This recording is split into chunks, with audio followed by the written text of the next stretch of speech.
Welcome to the channel दोस्तों। तो कैसे हैं आप लोग? आशा करते हैं आप लोग अच्छे होंगे, मस्त होंगे। ठीक है, जैसा कि पता होगा आपका TRE 2 में यहाँ पे प्राइमरी टीचर का भी दोस्तों लगभग 9500 वैकेंसी को यहाँ पे ऐड कर दिया गया है। ठीक है, तो ये जो वीडियो होने वाला है डायरेक्ट डेडिकेटेड है यहाँ प्राइमरी बच्चों के लिए जो कि क्लास 1 से 5 तक के मास्टर बनने वाले हैं। ठीक है, तो जैसे कि पता होगा आपका जो एग्ज़ाम का TC भी घोषित कर दिया गया है कि 7 दिसंबर से मे भी एग्ज़ाम है। मोस्ट प्रोबेबली चांस है कि आपका एग्ज़ाम यहाँ पे स्टार्ट हो जाएगा।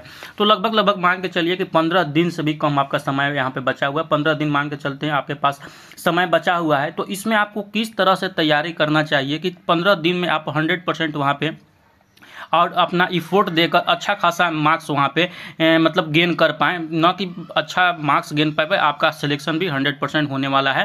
ताकि बस जो मैं बता रहा हूँ उसको अच्छे से फॉलो कर लीजिए, आपका सिलेक्शन हो ही जाएगा। ठीक है, तो इसमें पहले इस वीडियो को स्टार्ट करने से पहले देखेंगे कि आपका आखिर सिलेबस क्या रहने वाला है, इसमें वैकेंसी कितने दिया गया है और एग्जाम पैटर्न क्या है और बेस्ट बुक आपको क्या होने वाला है। सबसे बड़ी बात है कि जो यहाँ पे एग्जाम पैटर्न था लास्ट ईयर के पैटर्न से इसमें थोड़ा सा चेंजिंग देखने को मिला है। पैटर्न बिल्कुल चेंज कर दिया गया है और सिलेबस उसी को हम आपको बताएंगे क्या कुछ सिलेबस रहने वाला है। और सबसे बेस्ट पार्ट जो इस वीडियो का होने वाला है ये होने वाला है कि TRE 1 में जो मैंने नोट्स प्रोवाइड किए थे दोस्त, उसमें 50+ सवाल वहां से देखने को मिले थे डायरेक्टली और इनडायरेक्टली के रूप में। ठीक है, तो इस वीडियो को लास्ट तक जरूर देखिएगा। और सबसे पहले यहाँ पे देखिए दिया गया है कि बीएड मान्य है या नहीं। तो आप लोगों को न अपेयरिंग मान्य है यहाँ पे, न बीएड मान्य है यहाँ पे। जो लोग यहाँ पे DLED किए हुए हैं, केवल DLED या BTC जो भी बोलते हैं, वही लोग का यहाँ पे मान्य है और बाकी लोग को इसमें एलिजिबल नहीं है। ठीक है, और सबसे बड़ी बात है जो भी अदर स्टेट के लोग हैं उनको वहाँ पे 90 नंबर सीटेट में लेकर लाना अनिवार्य है, अन्यथा उनको DB में बहुत ज़्यादा प्रॉब्लम होने वाली है। महिला हो या पुरुष हो, उनको 90 नंबर यहाँ पे लेकर आना अनिवार्य है। ठीक है, तो चलिए एक एक करके हम पहले डिस्कस कर लेते हैं। पहले जो देखेंगे सिलेबस क्या है, वैकेंसी क्या है और एग्जाम पैटर्न क्या है, उसके बाद सो ऑन आगे चलते हुए हम आपको बताएंगे। जैसे ही BPSC के यहाँ पे ऑफिशियल साइट पे आते हैं तो यहाँ पे आपको एक PDF देखने को मिलती है BPSC के साइट पे, जिसमें PRT के लिए जैसे कि देख सकते हैं 1 से 5 तक ले दोस्तों जो दो टोटल सीट यहाँ पे अनाउंसमेंट हुआ है 9431 सीट अनाउंसमेंट हुआ है। इसका विज्ञापन जो है 2731 है। इसमें वही लोग मान्य है, याद रखिएगा, जो DLED किए हुए हैं, यानी कि जो जिनका 12th पास है प्लस में DLED जिनको जो किए हुए हैं वही इसमें एलिजिबल है। बाकी इसमें कुछ ऐसा नहीं है। और सीटेड पेपर 1 या बीटेड पेपर 1 में आपको पास होना अनिवार्य है। बिहार के विद्यार्थी है तो उनको यहाँ पे देख सकते हैं, यहाँ पे सबका अहर्ता दिया गया है, कितना कितना मार्क्स आपका लाना जरूरी है। जो भी अदर स्टेट के लोग हैं तो वहाँ पे 60% मार्क्स आपको लाना अनिवार्य है, अन्यथा आपको डॉक्यूमेंट वेरिफिकेशन में प्रॉब्लम होने वाली है। ये चीज़ों को याद रखिएगा। ठीक है, तो आप लोगों ने सीट देख लिया, वैकेंसी देख लिया, और आपका सबसे जो मोस्ट इंपॉर्टेंट पॉइंट आपका यहाँ पे लिख आने वाला है कि आपका एग्जाम पैटर्न क्या होने वाला है। आपसे टोटल सवाल पूछा जाएगा 150, आपको नंबर मिलेंगे 150 और टाइम जो दिया जाएगा 2.5 घंटे का टाइम दिया जाएगा। ये 150 सवाल 3 पार्ट में बटे होंगे। पार्ट 1 30 नंबर के, पार्ट 2 40 नंबर के और पार्ट 3 यहाँ पे 80 नंबर के होंगे। पार्ट 1 में दोस्तों जो दिया गया है आपको 30 नंबर सवाल पूछा जाएगा लैंग्वेज से, एक होगा इंग्लिश और एक होगा हिंदी। यहाँ पे ये दोनों में मिला के आपको 9 नंबर लाना अनिवार्य है 30 नंबर में से, ताकि यहाँ पे आप परीक्षा पास कर पाए। और 9 नंबर लेकर नहीं आते हैं तो आप यहाँ पे फेल घोषित हो जाइएगा। याद रखिएगा इस चीज़ों को। ठीक है, तो आपको यहाँ पे 30 नंबर में 9 नंबर लेकर आना है, आप यहाँ पे पास हो जाइएगा। कोई ज़्यादा मतलब लेंदी सवाल नहीं देता, इजी सवाल देता है हिंदी इंग्लिश का, जो सभी लोग कर सकते हैं, तो उसमें कुछ बात नहीं है। पार्ट 2 में जैसे आइएगा तो पार्ट 2 में यहाँ पे दिया गया है समान अध्ययन का जो दिया गया है, इसमें गणित भी रहेगा, यहाँ पे मैथ भी रहेगा, रीजनिंग भी रहेगा, करेंट अफेयर भी रहेगा, GK GS भी रहेगा और मैथ भी रहेगा। सारा कुछ मतलब आप समझ लीजिए कि यहाँ पे जो नॉर्मल एग्जाम में पूछा जाता है मैथ रीजनिंग हो गया, राष्ट्रीय आंदोलन हो गया, भूगोल हो गया, पर्यावरण हो गया, सारा कुछ मतलब MCQs के रूप में जो जनरल कॉम्पिटिटिव एग्जाम में पूछा जाता है, ये सारा चीज़ पूछा जाएगा। ठीक है, उसके बाद हम आपसे डिस्कस कर लेते हैं कि यहाँ पे जो पार्ट 3 दिया गया है, पार्ट 3 के लिए यहाँ पे 80 नंबर से सवाल इसमें से पूछे जाएंगे। 80 नंबर में जैसे ही आइएगा तो यहाँ पे जैसे कि दिया गया है कि पार्ट 3 में जैसे ही आइएगा 80 नंबर जो हिंदी भाषा में से तीनों में से कोई एक भाषा का चुनाव करना होगा पार्ट 3 में। और उसके बाद जो भी यहाँ पे सवाल आएंगे SCRT NCERT से संबंधित होगी, लेकिन इसका स्तर थोड़ा सा ऊपर होगा। ठीक है, और जो भी ये सवाल होगा दोस्तों यहाँ पे MCQs के रूप में होंगे। इसमें आपको नो निगेटिव मार्किंग, कोई भी निगेटिव मार्किंग देखने को नहीं मिलेगा। तो आई होप कि ये बातें आप लोगों ने समझ ली। यानी कि इसमें 3 पार्ट होगा, एक 30 नंबर के, एक 40 नंबर के, एक 80 नंबर के। इसमें आपको पासिंग मार्क्स है, यानी क्वालिफाइंग मार्क्स है, 9 नंबर लाने के बाद पास हो जाइएगा। 40 नंबर जो सवाल है इसमें सब कुछ पूछेगा, मैथ हो गया, रीजनिंग हो गया, करंट अफेयर हो गया, जीके जीएस हो गया, ये सब कुछ पूछा जाएगा 40 नंबर में। जो 80 नंबर है सवाल दोस्तों, इसमें से आपको एक भाषा का भी चुनाव करना होगा, हिंदी का हो चाहे बांग्ला का हो या उर्दू का भाषा हो, तीनों में से कोई एक भाषा का आपका चुनाव करना है यहाँ पे, ठीक है। अब इसमें से जो सवाल पूछा जाएगा 80 मार्क्स में से आपको सब कुछ सवाल पूछा जाएगा। यहाँ पे नॉर्मल जो जनरल पेपर के लिए एग्जाम होते हैं उसको यहाँ पे किया जाएगा, ठीक है। तो इतने बातें आप लोगों ने समझ लिए। उसके बाद दोस्तों यहाँ पे निकल के सामने आता है कि आखिर जो आपका TRE 1 यहाँ पे परीक्षा हुआ था कि उसमें मतलब प्रश्न पूछने का ट्रेंड क्या था, ठीक है। तो इसमें अगर के इस पेपर का आप एनालिसिस कीजिएगा बहुत ही अच्छे तरीके से, मैंने आपको उस समय भी वीडियो बनाकर एक दिया था, मैं भी अभी भी बताऊँगा कि जब इस क्लास को यानी कि PRT का जब 120 नंबर वाला एग्ज़ाम हुआ था, इसको जब आप यहाँ पे एनालिसिस कीजिएगा तो इसमें आपका जनरल पेपर में जो था यहाँ पे लगभग 32 जो सवाल दिए गए थे मैथ और रीजनिंग से दिए गए थे, यानी कि बहुत ही अच्छा मात्रा में आपको मैथ और रीजनिंग यहाँ पे सवाल दिया गया था। और जैसे कि स्क्रीन पर भी देख सकते हैं यहाँ पे सवाल की क्वालिटी भी अच्छी खासी थी, कोई नॉर्मल मतलब सवाल नहीं था कि मतलब आसानी से जोड़ घटा गुना भागा हम 5वां क्लास का है तो वहाँ पे दे रहे हैं। तो यहाँ पे अच्छा खासा था, लेवल भी सही था। तो इस बार भी लगभग आपको यहाँ पे 25 से 30 सवाल मैथ से देखने को मिलेंगे ही मिलेंगे, ठीक है। तो आप मैथ रीजनिंग भी अच्छे तरीके से यहाँ पे तैयार कर लीजिएगा। बाकी जो भी यहाँ पे क्वेश्चंस अगर देखेंगे आगे चल के हम बताएंगे कि क्वेश्चंस कहाँ से आए थे और कैसे कैसे मेरा नोट्स वहाँ पे परफॉर्म किया था। अभी आगे आइएगा तो यहाँ पे जो भी सवाल यहाँ पे लगभग जो दिखने को मिल रहे थे 9th और 10th से आपका सवाल बहुत ज़्यादा देखने को मिल रहा था दोस्तों। तो जो भी आपका अभी तैयारी करने का लेवल होना चाहिए वो 9th और 10th मैक्सिमम मतलब होना ही चाहिए। अगर किसी से ज़्यादा भी कर लेते कोई बुराई नहीं है, लेकिन कम से कम अभी के समय में 9th और 10th NCERT और SCERT कोई सा ही पढ़े या दोनों पढ़े, इतना आपको पढ़ना ही पढ़ना होगा, ठीक है। तो मैंने बता दिया मैथ और रीजनिंग पर अच्छा सा आपका पकड़ होना चाहिए, आप बहुत बढ़िया से पकड़ कर लीजिए। मान के चलिए यहाँ पे 30 मैथ रीजनिंग आता है तो अगर 22 या 25 आपका नंबर लेकर आते हैं तो यहाँ से ही बहुत ही सिक्योर आ जाता है। देखिए मैथ और रीजनिंग ऐसा पोर्शन है ना कि आपको ये 100% नंबर दिलाएंगे, इसमें कन्फ्यूजन वाली बात कोई नहीं है। अगर 5+5 वहाँ पे करना है तो आपका 10 ही आएगा आंसर, तो वहाँ से मतलब आपका एक्यूरेसी बनता है। तो मैथ और रीजनिंग ऐसा पार्ट होता है, ठीक है। और उसके बाद अगर के अच्छे से आप 6 to लेकर 10 तक कवर कर लेते हैं तो बहुत ही बढ़िया स्थिति में वहाँ पे हो जाइएगा। चलिए अब आपको दिखाते हैं कि मैं क्या आपको प्रोवाइड करने वाला हूँ।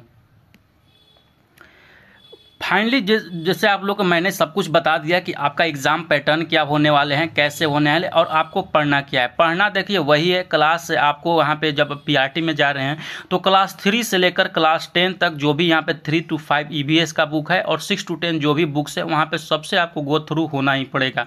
और सबसे मुश्किल बात है कि इतना भार सिलेबस है, आपके पास 15 दिन है, आप कैसे पढ़ें क्या पढ़ें कि आपको बेस्ट तरीका मिले।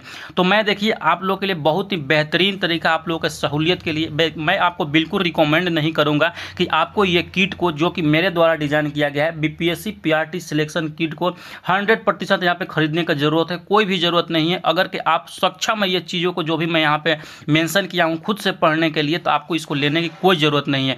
अदरवाइज आपके पास 15 दिन टाइम में आपको इसको 100% यहाँ पे प्रीफर भी करने चाहिए। जो लोग खुद से एलिजिबल नहीं है कि उतना मतलब मटेरियल को उतना कंटेंट को पढ़ पाएँ, कि आपको पढ़ना क्या है कि क्लास देखिए NCERT और SCERT क्लास 3 से 5 क्लास के बीच में जो भी EVS के बुक होते हैं, पर्यावरण और हम शायद नाम है उसके बुक्स का, तो उसको आपको अच्छे से पढ़ना है। उसमें से कोई चैप्टर में अच्छा पॉइंट दिया गया है, जैसे सिंगापुर वगैरह वाला दिया गया है और बाकी हाथी वगैरह के बारे में, मतलब एक बहुत बढ़िया पॉइंट बनता है यहाँ पे क्लास 3 से 5 में EVS का। तो इसको आप पढ़ लीजिएगा, हो सकता है आपका प्राइमरी लेवल का एग्जाम देने जा रहे हैं इसमें से आपको देखने को सवाल मिलेगा ही मिलेगा, ठीक है। उसके बाद जो आपको जो पढ़ना है क्लास 6 to 10 तक का जो भी SCERT NCERT बुक है, NCERT और SCERT, चाहे वो वहाँ पे साइंस का हो या आर्ट्स का हो, ये आपको यहाँ पे पढ़ना ही पढ़ना है बहुत ही बेहतरीन तरीका से। खास करके जो पढ़ना है 9th और 10th का विषय जरूर से जरूर पढ़ना है। इसी में से बहुत सारा लास्ट ईयर सवाल आया था, मैं अभी आगे चल के बताऊंगा कि कहाँ से सवाल आपको आया था, देखिएगा वहाँ पे पता चल जाएगा, ठीक है। उसके बाद जो आता है आपको BPSC का प्रीवियस ईयर क्वेश्चन, साथ में जो भी BPSC का TRE 1 क्वेश्चन आया था, मैथ रीजनिंग का और GK GS का सारा कुछ एक बार आपको देखना होगा ताकि वहाँ से आपको एक अच्छा सा आइडिया मिल पाए, ताकि बहुत ही बेहतरीन तरीक़ा से आप अपने मतलब एक बेहतर स्थिति को बना सकें। बिहार स्पेशल का प्रीवियस ईयर क्वेश्चन आप देख लीजिएगा, लास्ट ईयर शायद 2-3 सवाल पूछ दिया था। बिहार में साक्षरता दर कितना था, शायद मेल वाला में पूछा गया था सवाल, तो ये भी देख लीजिएगा। मैथ जैसे कि मैंने बताया इंपॉर्टेंट है, यहाँ पे सॉल्यूशन के साथ मैं आपको प्रोवाइड कर दूंगा। और मोस्ट इंपॉर्टेंट है यहाँ 500 करंट अफेयर, इसका तो मतलब जवाब ही नहीं है। बच्चों का इतना अच्छा बेहतरीन परफॉर्मेंस आया था यहाँ पे। मेरे मतलब 500 का मैंने करंट अफेयर दिया था, कोई सीट में तो 6 से 7 सवाल डायरेक्ट इसी से आ गए थे। ठीक है, तो देखिए इतना चीज़ आप लोग अगर के खुद से पढ़ लेते हैं तो आपको ये चीज़ खरीदने का कोई ज़रूरत नहीं है, अदरवाइज हम इसको आपको प्रोवाइड कर देंगे।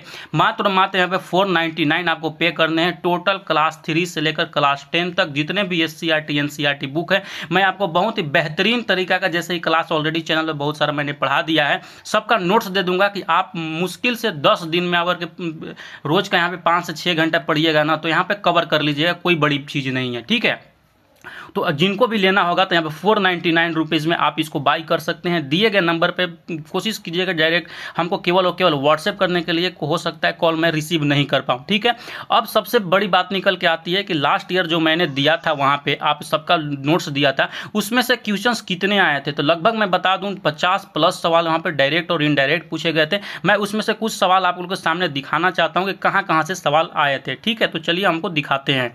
ये आपके स्क्रीन पर अगर के देख रहे होंगे तो मेरे पास ये जो पेपर दिया यहाँ पे है वो फर्स्ट मतलब TRE 1 का पेपर है, 24/8 को जो हुआ था मॉर्निंग शिफ्ट में हुआ था। इसमें से देखिए एक सवाल वहाँ पे पूछा गया था, 24 नंबर जो क्वेश्चन था, अगर किसी के पास होगा तो ए सेट में ये क्वेश्चन भी देख लीजिएगा, दिया गया है कि यहाँ पे शुष्क बुझे हुए चूने पर क्लोरीन गैस की प्रक्रिया से कौन सा पदार्थ बनता है। और यही हूबहू एकदम कॉपी पेस्ट मैंने अपने नोट्स में यहाँ पे लिखा गया था ये सवाल को। ये जो सवाल पूछा गया है क्लास 10 का चैप्टर नंबर 2 से पूछा गया है, आप लोग ये चीज़ याद रखिएगा। यहाँ पे जैसे कि दिया गया है कि शुष्क बुझा हुआ चूना पर क्लोरीन की क्रिया से विरंजक चूर्ण प्राप्त होता है। विरंजक चूर्ण को CaOCl2 से दर्शाया जाता है। अगर कि अभी भी आपके पास जो मेरे से नोट्स लिए होंगे, क्लास 10 का चैप्टर नंबर 2 पैराग्राफ यहाँ पे शायद दूसरा या तीसरा होगा, वहाँ पे जाकर चेक कीजिए। मैं सेम टू सेम यही चीज़ लिखा था और परीक्षा में भी सेम टू सेम एकदम हूबहू, जैसे कि यहाँ पे ऊपर में स्क्रीनशॉट मैंने लगा दिया है, देख सकते हैं यही चीज़ यहाँ पे आपको पूछा हुआ था। तो मतलब ये तो कॉपी पेस्ट हो गया था आपसे सवाल में। जो भी बेहतरीन तरीका से यहाँ पे पढ़े होंगे 1 नंबर तो ये लेकर चले जाएंगे। बहुत सारा सवाल आया था मित्रों, मैं आपको दिखाना चाहूँगा। उसके बाद जो यहाँ पे आया है सवाल, देखिए पूछा गया था कि अंडाशय द्वारा कौन सा कार्य किया जाता है यहाँ पे, तो इसका तो आंसर होगा यहाँ पे उपयुक्त में से एक से अधिक, जो कि BPSC का सवाल लिया गया है। और यही चीज़ मैंने जब प्रीवियस ईयर क्वेश्चंस आपको पढ़ा रहे थे TRE 1 में, चाहे तो जो मैं अभी नोट्स दे रहा हूँ उसमें सारा चीज़ मैंने वहाँ पे पढ़ाया था। जब महिला सेक्स हार्मोन्स क्या होती हैं, तो यहाँ पे एस्ट्रोजेन होता है, वहाँ पर ये चीज़ को मैंने बहुत बेहतरीन तरीके से डिस्कस किया था। तो ये भी एकदम समझिएगा इनडायरेक्ट रूप से आपका BPSC का प्रीवियस ईयर क्वेश्चन से ही सवाल यहाँ पे आ गए। जैसे कि मैंने यहाँ पे मेंशन किया है BPSC का PYQ यानी कि 2020 में ये सवाल पूछा गया था और TRE में भी आपके सवाल पूछा गया। ठीक है, अगला सवाल अगर के आप देखिएगा तो अगला सवाल जैसे कि यहाँ पे देख रहे होंगे आप कि माता पिता से संतति में लक्षणों के पहुंचने की प्रक्रिया को क्या कहते हैं। ये सवाल आपका क्वेश्चन नंबर 25 था, सेट ए का जो पुरुष वाला यानी कि फर्स्ट शिफ्ट में, जैसे कि मैं बताया 24 अगस्त वाला ये पेपर है, इसमें पूछा गया था ये सवाल। और यही सवाल मैंने आपका नोट्स में, मेरा नोट्स अगर जो लिए होंगे ओपन कीजिए, क्लास 10 का साइंस में चैप्टर नंबर 8 यहाँ पे पैराग्राफ दूसरा लाइन में ये लिखा गया चीज़ है कि बच्चे का प्रत्येक लक्षण पिता और माता के DNA से प्रभावित होता है, यानी कि आनुवंशिकता से प्रभावित होता है। मैंने यही चीज़ एकदम आपसे लिख कर दिया है नोट्स में। ये देखिए, ये जो स्क्रीनशॉट ये यहाँ पे ये देख रहे हैं, ये नोट्स का मैंने स्क्रीनशॉट लगा दिया है ताकि आपको एक पता चल जाए कि मैंने क्या आपको क्वालिटी कंटेंट यहाँ पे डिलीवर किया हुआ है। अगला जो सवाल आपसे पूछा गया था BPSC में, हरे पौधे सूर्य के प्रकाश की ऊर्जा का कितना प्रतिशत ग्रहण करते हैं, उसे खाद्य पदार्थ के रूप में मतलब परिवर्तित करते हैं। और यही चीज़ मैंने आपको क्लास 10 का चैप्टर नंबर 13 में मैंने ये चीज़ लिखा हुआ है कि एक स्थलीय पारितंत्र में हरे पौधे की पत्तियों द्वारा प्राप्त होने वाली सौर ऊर्जा का लगभग 1% भाग खाद्य ऊर्जा में परिवर्तित करती है। और यही सवाल आपसे BPSC हूबहू पूछ लिया था। तो आप देख सकते हैं मेरा जो दिया गया कंटेंट है वो रामबाण है दोस्तों, बार बार उसको आप मतलब रिवीजन कर लीजिएगा, बहुत ही बेहतर तरीके में रहिएगा, बहुत ही बेहतर स्थिति में रहिएगा। अगला सवाल जैसे कि यहाँ पे है, थोड़ा टाइम लग रहा है लेकिन आप लोग लास्ट तक जरूर वीडियो देखेंगे। मैं अगर सारा बताने लगूँ कि 120 नंबर कहाँ से हैं तो हो सकता था थोड़ा लंबा वीडियो हो जाए, लेकिन जो मोस्ट इंपोर्टेंट पॉइंट है मैं यहाँ पे आपको बता दे रहा हूँ। एक सवाल पूछा गया था कि पारितंत्र में ऊर्जा का प्रवाह कैसे होता है, बहुदिशीय, एक दिशीय या त्रिदिशीय होता है। ठीक है, तो यहाँ पे जैसे कि मैंने नीचे में देख सकते हैं, यहाँ पे मैंने लगाया हुआ है। ये जो सवाल पूछा गया था बीपीएससी का प्रीवियस ईयर क्वेश्चन से दोस्तों पूछा गया था, मैंने जो कि अपने नोट्स में यहाँ पे इंक्लूड किए हैं। चाहे तो ये जब मैं क्लास 6 का साइंस पढ़ा रहा था उसमें भी ये चीज़ मैं बताया हुआ हूँ, नोट्स में भी लिखा हुआ है। किसी भी परिस्थिति के तंत्र में ऊर्जा का पिरामिड कैसे होता है, मैंने ये सवाल कराए हुए, तो हमेशा सीधा होता है, एक दिशा में होता है। मैंने ये चीज़ आपको बताया था, यही सवाल आपसे बीपीएससी यहाँ पे पूछ लिया है। अगला सवाल देखिए क्या था यहाँ पे कि निम्नलिखित में से कौन सा गैस यहाँ पे लैंडफिल से उत्पन्न होता है, मैंने यहाँ पे बताया था, और यही सवाल मैंने बीपीएससी क्वेश्चन में भी आपसे दिया था। तो जैसे देख सकते हैं यहाँ पे डायरेक्ट आपको नोट से देखने को सवाल, बहुत सारा सवाल मिल रहे थे। और उसके बाद यहाँ पे जैसे ही आते हैं कि इमली में कौन सा अम्ल होता है, ये पूछा गया था। ये मैं क्लास 6 का अगर नीचे में दिखाना चाहूँगा आपको कि क्लास 7 के चैप्टर नंबर 12 आप मेरे नोट से ओपन कीजिए, मैंने यहाँ पे बहुत ही बेहतरीन तरीका से आप लोगों को बताया हुआ था। ठीक है, ये सब जो भी यहाँ पे मतलब रिटेन में देख रहे हैं, अब वो टोटल जो भी मिलेगा प्रिंटेबल फॉर्म में मिलेगा, टाइप्ड फॉर्म में मिलेगा, तो आप उसके लिए मतलब चिंतित नहीं होएगा। ये सवाल जो जैसे कि देख सकते हैं, ये जो आया था क्लास 7 का चैप्टर नंबर 12 से सवाल पूछा गया था, एकदम हूबहू यही सवाल मैंने आपसे वहाँ पे दिए हुए हैं नोट्स में। ठीक है, अब एक अगला सवाल यहाँ पे दिया गया था कि एक सामान्य नेत्र लेंस की नाभिक से कितनी दूरी होती है, जो कि मैंने बताया था। यही सवाल यहाँ पे बीपीएससी के प्रीवियस ईयर क्वेश्चन और क्लास 10 का चैप्टर नंबर 10 आपको जब करा रहा था उस समय भी मैंने ये बताया था कि अभिनेत्र लेंस की वह क्षमता जिसके कारण वह अपनी फोकस दूरी को समायोजित कर लेता असमंजन कहलाती है। किसी वस्तु को देखने के लिए 25 सेंटीमीटर की दूरी होनी चाहिए। यही सवाल मैंने दोस्तों वहाँ पे आप लोगों के लिए बताया था। ठीक है, नोट्स का देख सकते हैं कहाँ से सवाल, कितनी बेहतरीन सवाल आपको देखने को मिला था। उसके बाद यहाँ पे एक सवाल पूछा गया था किसकी खेती जायद की मौसम में होती है, 50 क्वेश्चन नंबर 50 था आपका। और यहाँ पे देख सकते हैं, यहाँ पे खरबूज, खीरा, तरबूज, ये सब उनमें से एक से अधिक होगा। ये चीज़ मैंने आपको अगर नोट्स में देखिएगा तो नोट्स मेरा पलटिए, क्लास 5 का चैप्टर नंबर 10 में मैंने वहाँ पे बता रखे थे कि जायद जो फसल होते हैं, गर्मी में फसल होते हैं, जिसको तरबूज बोलते हैं, खीरा बोलते हैं और ईटीसी बोलते हैं, मैंने ये करा रखे थे। ये सब अब जो देंगे टाइप फॉर्म में देंगे, तो आप इसके लिए निश्चिंत रहिएगा। ठीक है, तो इसी तरह यहाँ पे अगर के अगला सवाल देखिएगा तो एक लंबा चौड़ा सवाल था, निम्नलिखित में से कौन सा जीव क्लोरोफिल की उपस्थिति में सूर्य के प्रकाश में उपयोग कर अकार्बनिक पदार्थों को कार्बनिक यौगिक में परिवर्तित करते हैं। तो इसका जो राइट आंसर होगा स्वपोषी होगा। और यही चीज़ मैंने यहाँ पे आपको जब अभी भी क्लास पढ़ा हुआ है चैनल पे ही, क्लास 7 का चैप्टर नंबर 6 निकालिए साइंस का, उसमें ये चीज़ मैंने स्वपोषी परपोषी घटपर्णी जब बता रहा है तो उसमें पढ़ाया हुआ सवाल है, डायरेक्ट टू डायरेक्ट यहाँ से नोट से सवाल ये देखने को मिले हैं। ठीक है, और वही यहाँ पर जो ईवीएस का प्रीवियस ईयर क्वेश्चन मैं आपको प्रोवाइड किया था उसमें भी ये चीज़ यहाँ पे दिया गया था कि आहार नाल के प्रथम पोषी स्तर कौन से होते हैं, वो होते हैं स्वपोषी। तो आप देख सकते हैं कि बीपीएससी का जो भी प्रीवियस ईयर क्वेश्चन हुए हैं उसमें सवाल कितने ज़्यादा मिल रहे हैं, और साथ में जो है मैंने जो आपको कराए हैं एनसीईआरटी और एससीईआरटी से कितने ज़्यादा यहाँ पे सवाल मतलब देखने को मिले हैं दोस्तों। तो एक निश्चिंत रूप से अगर के आप वहाँ पे एनालिसिस कीजिएगा तो बहुत सारे सवाल वहाँ से आपको देखने को मिलेगा। और ये सवाल देखिए, मैंने जो 500 मोस्ट इंपोर्टेंट करंट अफेयर दिए थे, डायरेक्ट सवाल मिल गया था यहाँ पे कि ट्विटर के नए मुख्य कार्यकारी अधिकारी कौन थे, तो लिंडा या कारिनो यहाँ पे मैंने करवाए हुए थे। जैसे कि यहाँ पे मैंने स्क्रीनशॉट भी लगाए हुए हैं, जिसके पास होगा आप लोग खोलिएगा कि क्वेश्चन नंबर 286 ट्विटर का नया सीईओ किसे नियुक्त किया गया है, लिंडा या कारिनो मैंने किया हुआ था। यहाँ पे देखिए जैसा कुछ है, तो बहुत ही बेहतरीन तरीका का दोस्तों ये नोट है। ये भी जो सवाल मैंने दिया हुआ था कि अंतर्राष्ट्रीय बुकर पुरस्कार 2023 किसे दिया गया, ये भी आपका डायरेक्ट टू डायरेक्ट यहाँ पे करंट अफेयर जो भी था, करंट अफेयर वाला से लड़ा हुआ था। मैथ का मैंने ये भी बीपीएससी का प्रीवियस ईयर क्वेश्चन पूछा गया था आपसे TRE 1 में।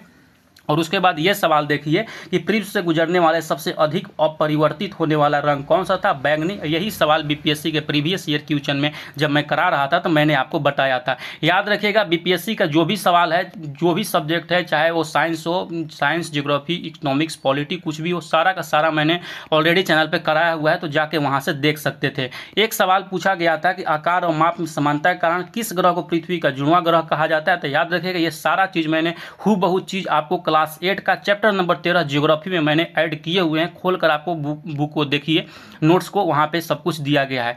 अगला सवाल था यहाँ पे, निम्नलिखित में से कौन सा पारितंत्र का संगठक है। इसको क्लास 10 का चैप्टर नंबर 13 जो मेरे नोट्स में दिए गए हैं ओपन कीजिए और देखिए ये पॉइंट वहाँ पे मैंने मेंशन किया है या नहीं किया है। ठीक है, उसी तरह यहाँ पे एक और सवाल आया था कि चिपको आंदोलन का कब किसने मतलब मजबूती मिली, तो इसका जो राइट आंसर था सुंदरलाल बहुगुणा। ये जब मैंने प्रीवियस ईयर क्वेश्चन करा रहे थे बीपीएससी के, तो ये मैंने कराए हुए हैं, या तो अगर कि आपके पास नोट्स है मेरा तो देख सकते हैं वहाँ पे कि किसे चिपको आंदोलन का नेता माना जाता है। यहाँ पे होगा सुंदरलाल बहुगुणा, आपका बिल्कुल यहाँ पे राइट आंसर होगा। तो दोस्तों देख सकते हैं मैं आपसे जो लगभग 499 रुपये ले रहा हूँ, वो एक इतनी बेहतरीन क्वालिटी कंटेंट के लिए ले रहा हूँ कि न कि आपको वहाँ पे सिलेक्शन होगा, बल्कि आपको अच्छा खासा नंबर वहाँ पे देखने को मिल जाए। बस आप उसको मल्टीपल टाइम वहाँ पे रिवीजन कर लीजिए। ठीक है, यही मेरा वीडियो बनाने का मेन मकसद था। कैसा लगा वीडियो कमेंट सेक्शन में जरूर से जरूर बताएं। चलिए मिलते हैं नेक्स्ट वीडियो के साथ में। और जिनको भी लेना होगा दिए गए नंबर पर यहाँ पे फिर से 91768345 इस नंबर पर हमको व्हाट्सएप केवल कीजिएगा, वहाँ पे सारा नोट्स आपको डिलीवर कर दिया जाएगा। 499 में सब कुछ आपको मिल जाएगा, कोई दिक्कत परेशानी नहीं होगी। ठीक है, मिलते हैं नेक्स्ट वीडियो के साथ में।